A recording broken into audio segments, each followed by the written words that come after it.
Hello दोस्तों, मेरा नाम लक्ष्य है और लॉ सिको के यूट्यूब चैनल पे आपका स्वागत करता हूं।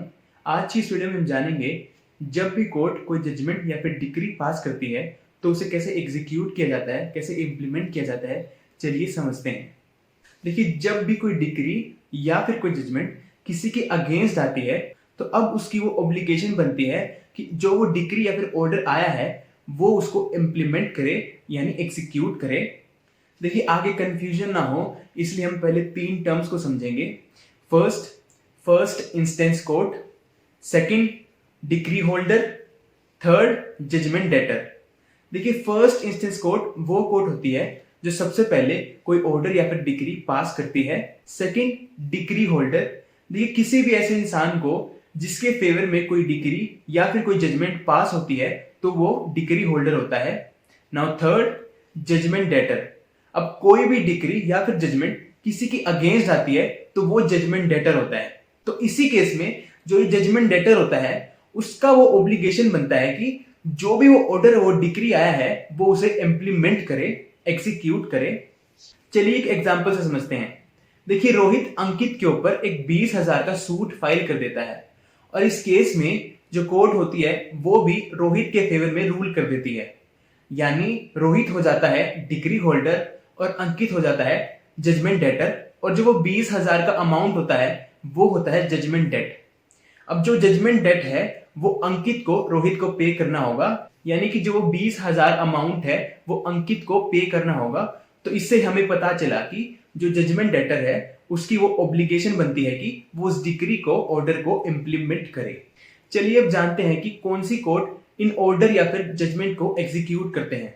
देखिए, सीपीसी के सेक्शन 38 में कहा गया है जब भी कोई ऐसी कोर्ट सबसे पहले कोई ऑर्डर या फिर डिक्री पास करती है, यानी फर्स्ट इंस्टेंस कोर्ट, या तो वो एग्जीक्यूट करेगी या फिर कोई ऐसी स्पेशल कोर्ट जिसको बोला गया है किसी ऑर्डर या फिर डिक्री को एग्जीक्यूट करने के लिए।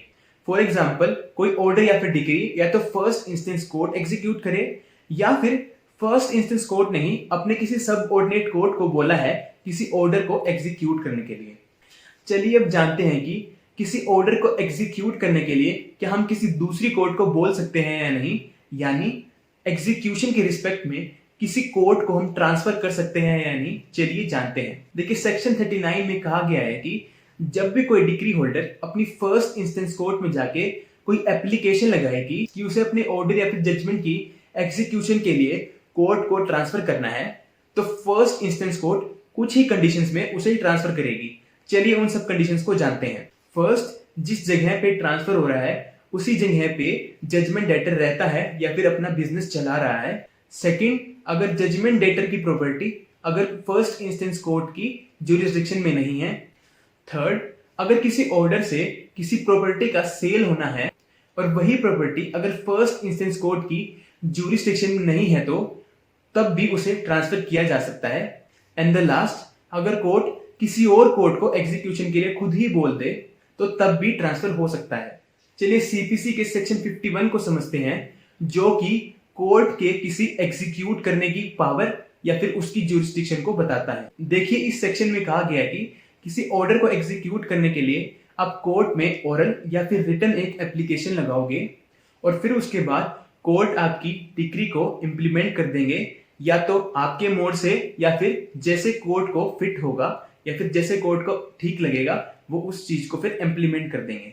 चलिए इन एग्जीक्यूशन के मोड्स को जानते हैं। फर्स्ट, जिस प्रॉपर्टी की डिक्री में बात की गई है या तो सीधा सीधा उसको ही डिलीवर कर दें।